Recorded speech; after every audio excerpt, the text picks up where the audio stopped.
8 दिसंबर को diagonal scale या विकर्ण मापनी पढ़ेंगे। डायगोनल या विकर्ण मापनी क्रमगत 3 राशियों को एक साथ मापने के लिए प्रयोग की जाती है अथवा दशमलव के 2 स्थानों तक शुद्धता से किसी भी राशि को पढ़ने के लिए हम इस डायगोनल स्केल का प्रयोग करते हैं।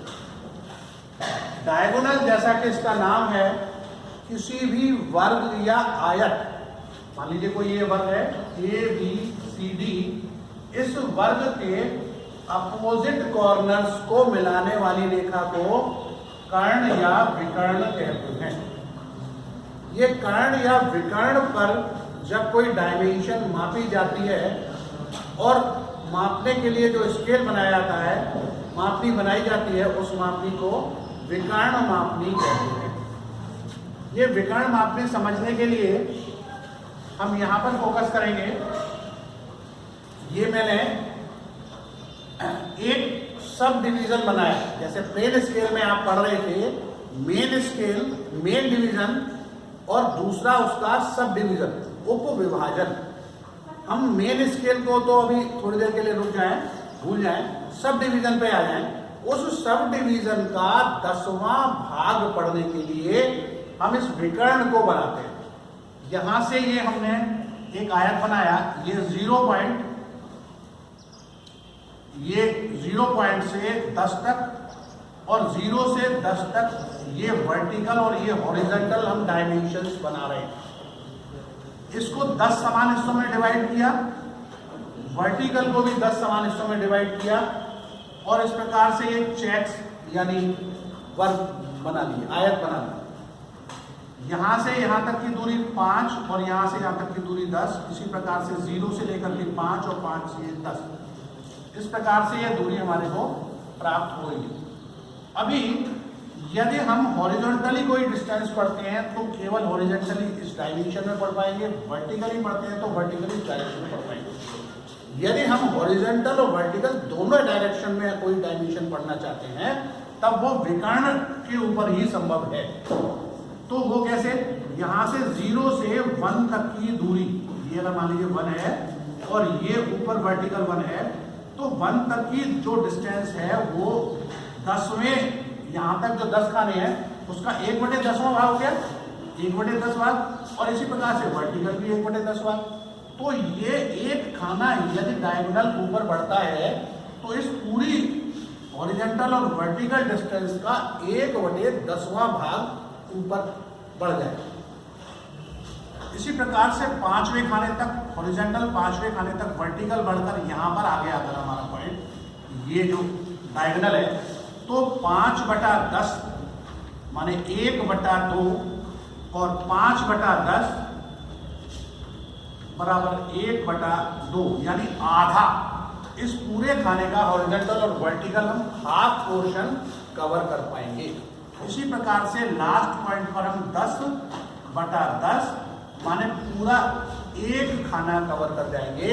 विकर्ण पर पूरा का पूरा एक खाना पूरा हो जाएगा।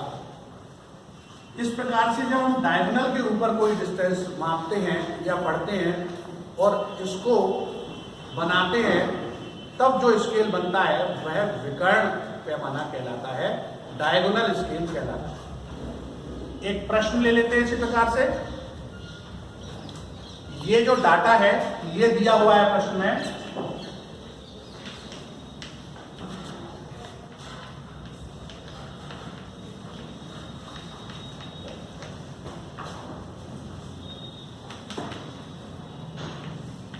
प्रश्न में जो डाटा दिया हुआ है, पहली चीज दी हुई है लेंथ इन ड्राइंग 20 सेंटीमीटर। प्रश्न है 2 स्टेशंस ए और बी के बीच की वास्तविक दूरी 80 किलोमीटर है, जिन्हें ड्राइंग में 20 सेंटीमीटर की दूरी से प्रदर्शित किया गया है। एक विकर्ण मापनी बनाइए जो कि अधिकतम 60 किलोमीटर तक की दूरी माप सके एवं इस मापनी पर 46.6 किलोमीटर की दूरी अंकित करनी है। इस प्रकार से प्रश्न, सारी न्यूमेरिकल वैल्यूज को हमने यहां पर एक बार नोट कर लिया। Length in drawing 20 centimetre, actual length 80 kilometre, maximum length to be measured by scale यानी मापनी द्वारा मापी जाने वाली अधिकतम दूरी 60 किलोमीटर, और जो हमें प्रदर्शित करना है 46.6 किलोमीटर। इन सब डाटा से सबसे पहले हम आरएफ निकालेंगे। आरएफ यानी representative fraction of the scale, मापनी की निरूपक भिन्न। आरएफ कैलकुलेशन करने के लिए सूत्र है length in drawing upon actual length. Length in drawing 20 centimetre दिया हुआ है और एक्चुअल 80 किलोमीटर दिया है। किलोमीटर को कन्वर्ट करेंगे 1 लाख से गुणा करेंगे तो सेंटीमीटर कन्वर्ट हो जाएगा, क्योंकि आपको पहले ही बताया जा चुका है। प्रत्येक कैलकुलेशन के दौरान आरएफ और एलएस की प्रत्येक कैलकुलेशन के दौरान प्रत्येक यूनिट को सदैव सेंटीमीटर यूनिट में कन्वर्ट करके ही कैलकुलेशन किए जाते हैं। तो 80 किलोमीटर को, जो हमारे को 80 किलोमीटर दिया हुआ है, इसको सेंटीमीटर में कन्वर्ट करने के लिए 1 लाख का गुणा करेंगे। इस प्रकार से 20/80 लाख, 20 से हमने ये काटा तो ये 4 आ गया और 1 लाख यहाँ बच गया। इस प्रकार से RF = 1/4 लाख हो गया, 4 lakhs। LS निकालेंगे, लेंथ ऑफ स्केल यानी मापनी की लंबाई। मापनी की लंबाई नापने के लिए जो सूत्र है वो है RF into maximum length to be measured by the scale, मापनी द्वारा मापी जाने वाली अधिकतम दूरी को RF से यदि गुणा कर देते हैं तो LS यानी लेंथ ऑफ स्केल प्राप्त होता है। RF जो है हम पहले कैलकुलेट कर चुके, 1/4 लाख, और LS के लिए मैक्सिमम लेंथ हमारी जो है वो है 60 किलोमीटर। 60 किलोमीटर दिया है। इस किलोमीटर को फिर कन्वर्ट करेंगे सेंटीमीटर में तो 1 लाख का गुणा करेंगे। 5 जीरो से ये 5 जीरो कट जाएंगे, 4 से 60 काटा, 15 सेंटीमीटर लेंथ ऑफ स्केल प्राप्त हो जाएगी। इस प्रकार से लेंथ ऑफ स्केल 15 सेंटीमीटर प्राप्त हुई। इसके डाटा के अनुसार अब हम एक विकर्ण मापनी बनाएंगे। विकर्ण मापनी बनाने के लिए सबसे पहले ये मुख्य लाइन बनाएंगे।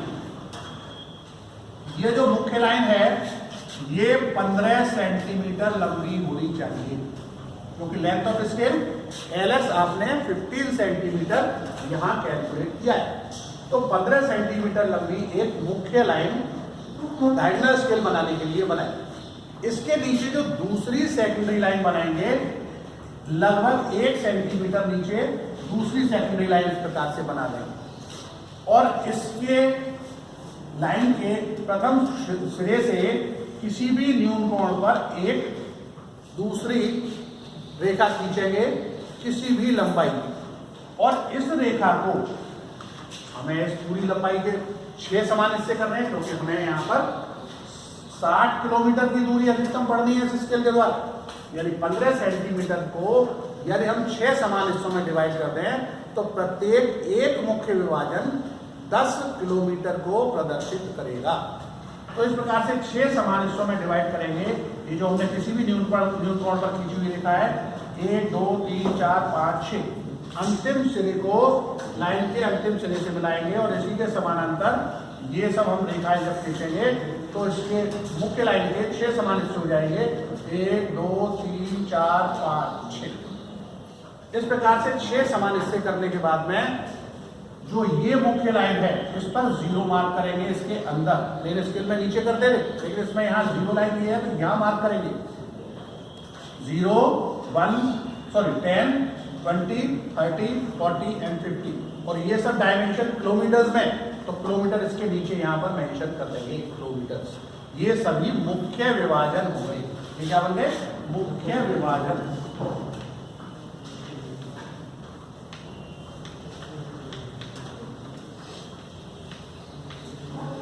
यानी हमारे 6 मुख्य विभाजन हो।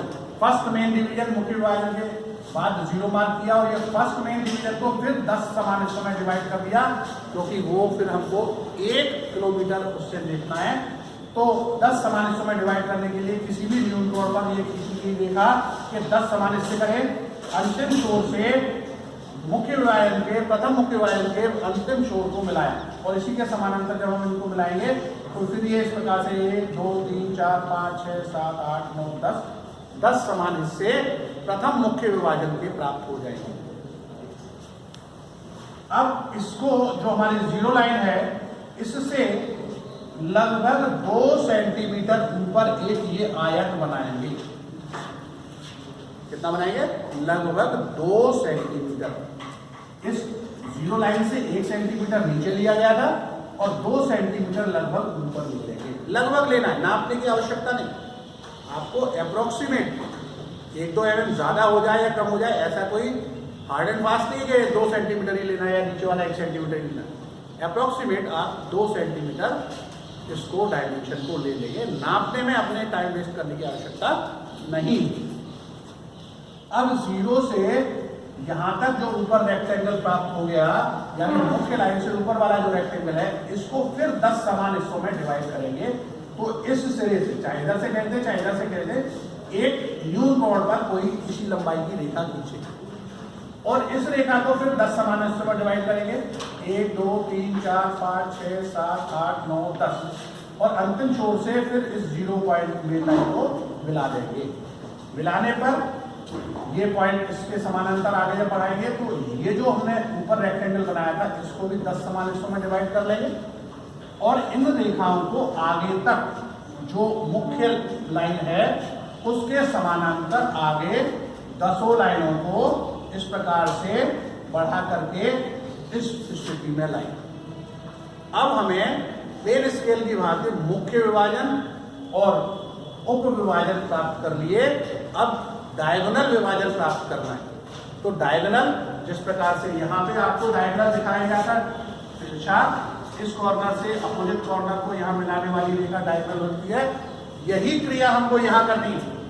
जो हमारा ये एक सब डिवीजन है यहाँ से यहाँ तक 1 2 3 4 5 6 7 8 9, तो जो नवा वाला जो डिवीजन है सब डिवीजन, इसको यदि हम वर्टिकली ऊपर तक ले जाएं तो ये 9 हो गया और ये लास्ट वाला 10 हो गया, यहाँ ये 0 है। इसको 9वें खाने को यदि हम डायगोनली 10वें खाने से मिला देते हैं इस प्रकार से, विकर्ण के तौर पे मिला दिया तो ये डायगोनल हो गया और इसी के समानांतर 9वें खाने को जैसे 10 से मिलाया उसी प्रकार से 8वें को 9वें से मिलाएंगे, 7वें को 8वें से मिलाएंगे, 6ठे को 7वें से मिलाएंगे, 5वें को 6ठे से मिलाएंगे, चौथे को 5वें से मिलाएंगे, तीसरे को चौथे से मिलाएंगे, दूसरे को तीसरे से मिलाएंगे, पहले को दूसरे से मिलाएंगे और 0 को पहले से मिलाएंगे। ये 0 है यहाँ पर और ये पहला, इस प्रकार से सभी को डायगोनली मिला देंगे और इस प्रकार से ये डायगोनल स्केल बनकर तैयार हो जाएगा। अब इसमें तीसरी डायमेंशन हम डायगोनली विकर्ण के रूप में पढ़ पाएंगे। अभी हमारा जो LS है, लेंथ ऑफ स्केल है, इसको इस प्रकार से एक्सटेंशन लाइन लेकर के जो 15 सेंटीमीटर का है वो यहाँ पर मेंशन कर देंगे। इसका RF 1/4 लाख जो है इसके सेंटर में यहाँ इस प्रकार मेंशन कर देंगे और इसके ऊपर जो डायमेंशन शो करनी है 46.6 किलोमीटर, इसको हम बाइफरकेट करके 40 किलोमीटर, फिर 6 किलोमीटर और ये 0.6 किलोमीटर या 6 हेक्टोमीटर, तो टोटल हो गया 46.6 किलोमीटर। यही हमें प्रदर्शित करना है। 0 से 40 तक की दूरी, पहला वाला फ्रैक्शन 0 से 40 तक की दूरी हम यहाँ पर लेंगे और इसको ऊपर एक्सटेंशन लाइन ले लेंगे। फिर 6 किलोमीटर के लिए यहाँ हम जो उप सब डिवीजन है, उप विभाजन है, इस पे लेंगे 1 2 3 4 5 और 6 और फिर डायगोनली पढ़ेंगे 0.6 या 6 हेक्टोमीटर। 1 2 3 4 5 6 ये पॉइंट हमको प्राप्त हुआ। यहाँ से जो हमारी खींची गई पहली रेखा थी इसको क्लिक कर देंगे और यहाँ पर भी पॉइंट मार्क कर देंगे और यहाँ भी पॉइंट मार्क कर देंगे। यहाँ से एक्सटेंशन लाइन ऊपर ले जाकर, यहाँ से पहले से खींची हुई है, इन दोनों पर ये डायमेंशन लाइन बनाकर लिखेंगे 46.6 किलोमीटर। इस प्रकार से ये डायगोनल स्केल का प्रश्न कंप्लीट होगा। विकर्ण मापनी मैंने आपको आज समझाई, प्लेन स्केल और डायगोनल स्केल ये दोनों ही आपके इस समय सिलेबस में हैं। नेक्स्ट आपके अगर कोई और डाउट्स हैं तो आप जिज्ञासा करके पूछ सकते हैं, और आगे आपका डायमेंशनिंग का टॉपिक मैं अगले टर्न पे आपको बताने वाला हूँ। नेक्स्ट टॉपिक रहेगा डायमेंशनिंग। किसी भी छात्र को प्लेन या डायगोनल स्केल में कोई भी डाउट्स हैं तो वो मुझसे अलग से भी पूछ सकते हैं। Thank you.